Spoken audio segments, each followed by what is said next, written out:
Hello everyone, I am Jyoti Jha and welcome to NCERT the mind. तो आज हम लोग पढ़ेंगे क्लास 6 की हिंदी बुक बसंत चैप्टर 7 साथी हाथ बढ़ाना। तो इसे पढ़ने से पहले अगर आपने मेरा चैनल सब्सक्राइब नहीं किया है तो आप सबसे पहले मेरे चैनल एनसीईआरटी द माइंड को सब्सक्राइब कीजिए, लाइक कीजिए और बेल आइकन ज़रूर प्रेस कर दीजिए ताकि एनसीईआरटी से रिलेटेड जितने भी वीडियोज़ हैं वो आपके पास समय से पहुंचती रहे। और आप इसे ज़्यादा से ज़्यादा शेयर करने की भी कोशिश कीजिए ताकि दूसरे बच्चों को भी इससे लाभ हो सके। तो चलिए बच्चों, पढ़ना शुरू करते हैं। साथी हाथ बढ़ाना। तो देखिए, साथी हाथ बढ़ाना गीत साहिर लुधियानवी द्वारा लिखा गया है।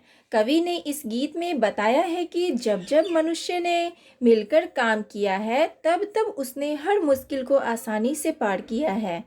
कवि के अनुसार सुख दुख का चक्र जीवन में हमेशा आता रहता है। हमें हर परिस्थिति में हमेशा अपनी मंजिल की ओर बढ़ते रहना चाहिए। तो देखिए, कवि ने ये तो कहा है। अब देखिए कवि क्या कहते हैं। मैं आपको ये पढ़ के सुनाती हूँ जो ये कविता है। साथी हाथ बढ़ाना, एक अकेला थक जाएगा मिलकर बोझ उठाना। साथी हाथ बढ़ाना, हम मेहनत वालों ने जब भी मिलकर कदम बढ़ाया, सागर ने रास्ता छोड़ा पर्वत ने शीश झुकाया। फौलादी है सीने अपने, फौलादी है बाहें, हम चाहें तो चट्टानों में पैदा कर दे राहें। साथी हाथ बढ़ाना। तो देखिए इस पंक्ति में कवि क्या कहते हैं। तो देखिए, इन पंक्तियों में कवि ने लोगों को साथ मिलकर काम करने को प्रेरित किया है। एक अकेला काम करते करते थक जाएगा, इसलिए भारत के निर्माण में सभी को हिस्सेदार बनने के लिए कहा है। भारतीयों का हौसला अफजाई करने के लिए कवि ने बताया है कि जब भी लोगों ने एकता के साथ काम किया है तब समुद्र ने अपना रास्ता छोड़ मदद की है तथा पर्वत ने भी उनके सामने अपना सिर झुकाकर उन्हें जगह दी है। कवि के अनुसार हमारी बाहें और सीना फौलाद से बना है जिससे हम मुश्किल काम कर सकने की क्षमता रखते हैं। कवि ने याद दिलाते हुए कहा है कि हमने पहले भी गैरों यानी कि ब्रिटिश के लिए काम किया है और आज हमें खुद आज़ाद भारत का निर्माण करना है। तो अब देखिए आगे क्या बोलते हैं। मेहनत अपने लेख की रेखा, मेहनत से क्या डरना, कल गैरों की खातिर की आज अपनी खातिर करना।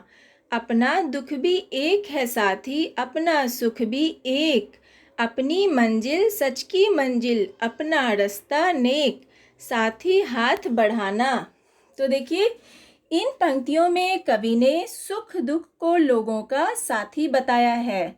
चूँकि इनका क्रम जीवन में हमेशा चलता रहता है। हमें दुख में घबराना नहीं चाहिए, वहीं सुख में ज़्यादा उत्साहित भी नहीं होना चाहिए और अपनी मंजिल की ओर सदा कदम बढ़ाते रहना चाहिए।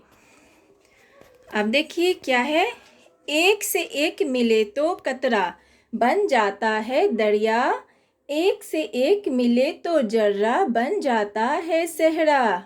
एक से एक मिले तो राई बन सकती है पर्वत, एक से एक मिले तो इंसान बन बस में कर ले किस्मत।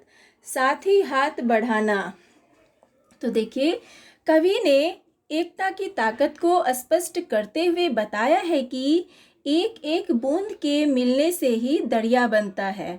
छोटे छोटे अंशों को मिलाकर सेहरे का निर्माण होता है। छोटे राई के दानों से पर्वत बन जाता है। उसी प्रकार अगर हर व्यक्ति एक दूसरे से मिलकर काम करे तो किस्मत को भी पलटकर उसे सुनहरा रूप दिया जा सकता है। इसीलिए हमें मिलजुल कर काम करना चाहिए। तो देखिए बच्चों, इस कविता में कवि ने हमेशा यही कहा है कि हम लोगों को मिलजुल कर काम करना चाहिए।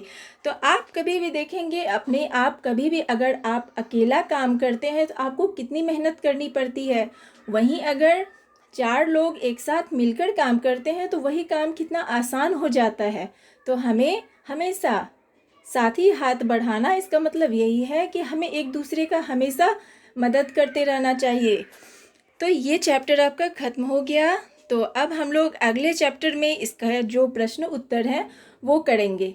तो आप इसे बार बार पढ़िए बच्चों, और अगर आपको अच्छा लगा तो आप लाइक सब्सक्राइब ज़रूर कीजिए और बेल आइकन भी प्रेस कर दीजिए, ताकि मेरे जितने भी वीडियोस हैं वो आपके पास समय से पहुंचती रहे।